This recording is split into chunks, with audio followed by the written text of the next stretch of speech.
أعوذ بالله من الشيطان الرجيم. بسم الله الرحمن الرحيم. الرحمن علم القرآن خلق الإنسان علمه البيان. الشمس والقمر بحسبان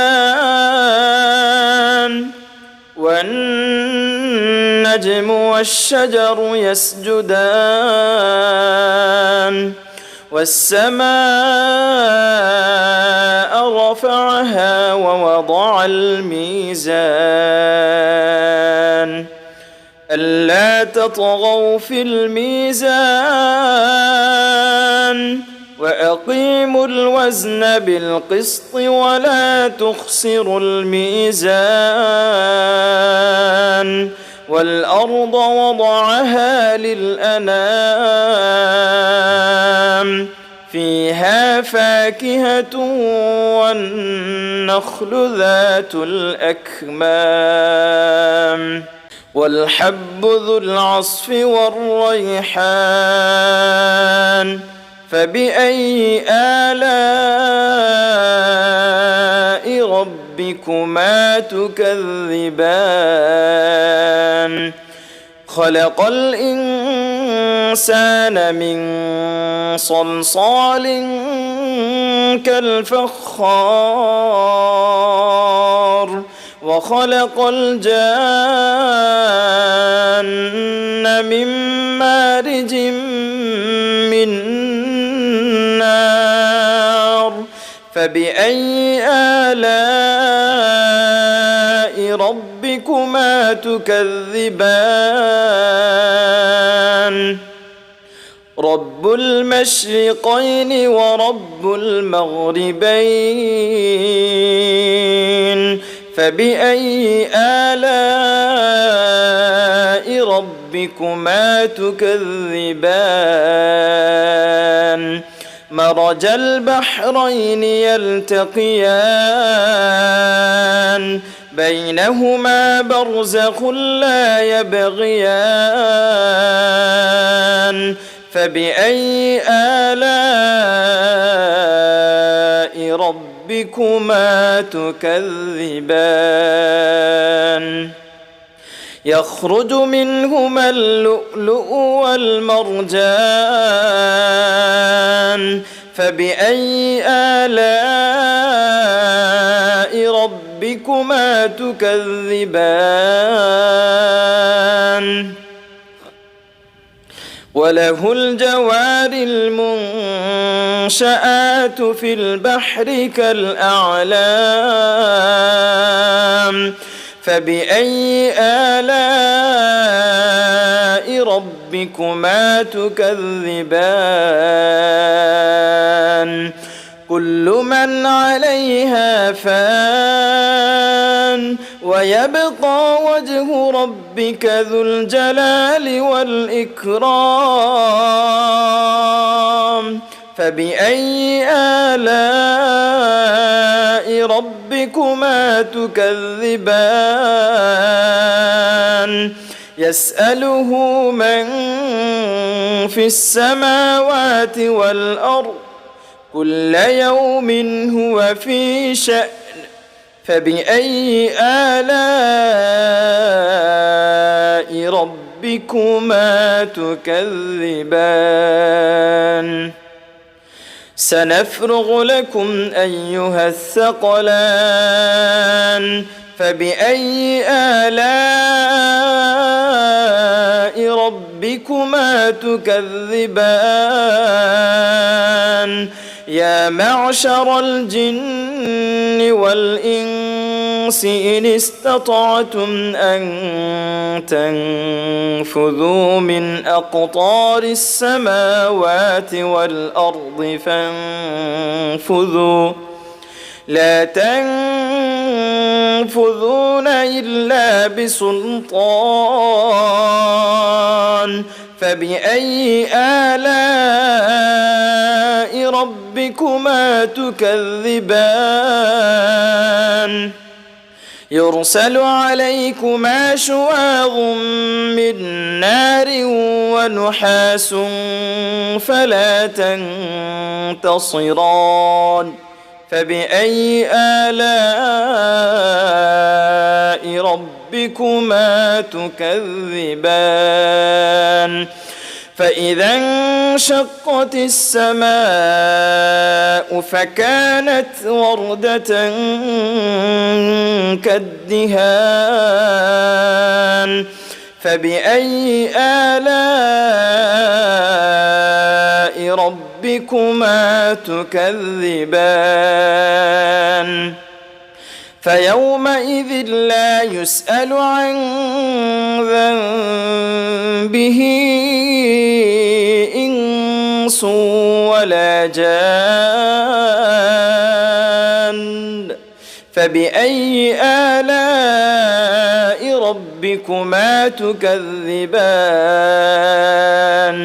يعرف المجرمون بسيماهم فيؤخذ بالنواصي والأقدام فبأي آلاء ربكما تكذبان هذه جهنم التي يكذب بها المجرمون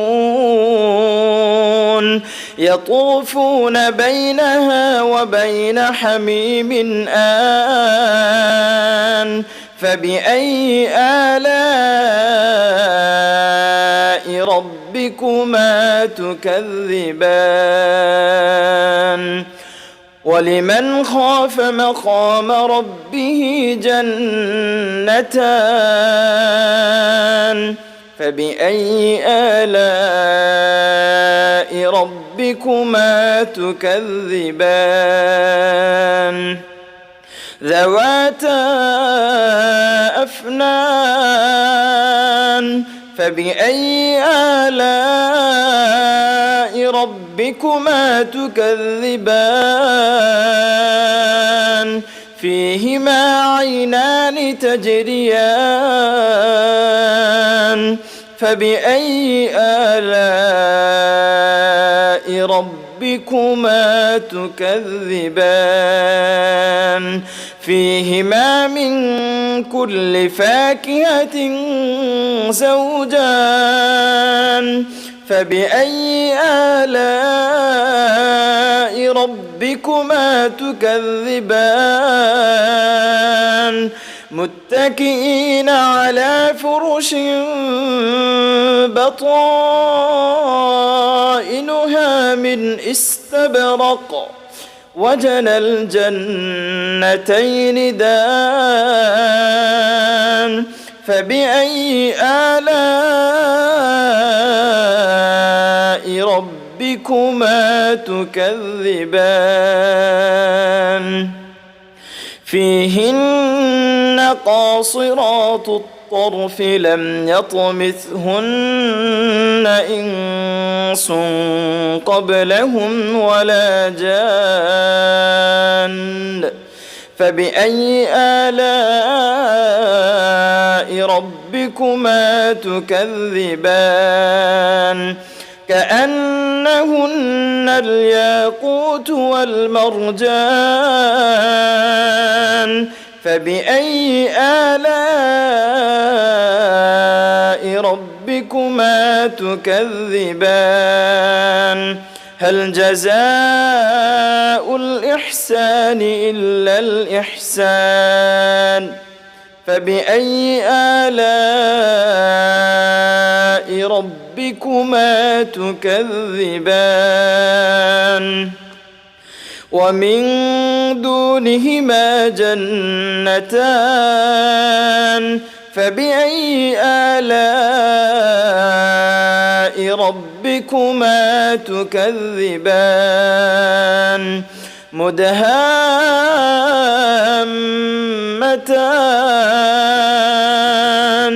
فبأي آلاء ربكما ربكما تكذبان فيهما عينان نضاختان فبأي آلاء ربكما تكذبان فيهما فاكهة ونخل ورمان فيهما فاكهة ونخل ورمان فبأي آلاء ربكما تكذبان فيهن خيرات حسان فبأي آلاء ربكما تكذبان حور مقصورات في الخيام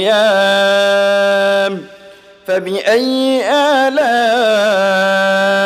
ربكما تكذبان